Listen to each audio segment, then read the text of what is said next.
Are you afraid to cry in front of your therapist? One common concern many people have about therapy is feeling self-conscious about getting emotional. For many of us, expressing emotions openly was not the norm growing up, so the idea of being tearful in front of someone who's essentially a stranger at the beginning of your work together can feel really uncomfortable.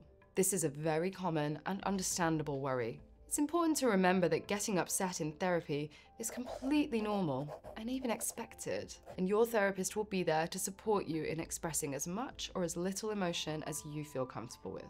The therapeutic relationship is unique because it's different from any other relationship in your life.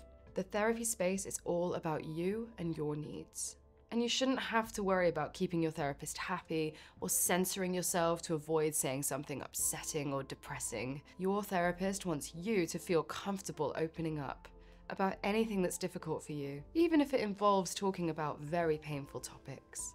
It's completely normal to become tearful when discussing these things. Your therapist won't feel uncomfortable if you get upset. In fact, they see it as a sign that you're touching on something important.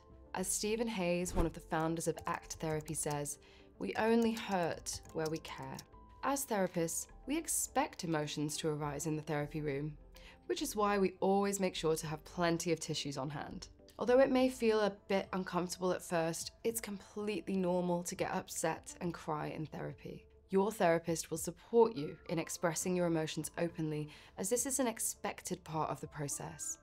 In fact, it's often a sign that you're doing really meaningful work in your sessions.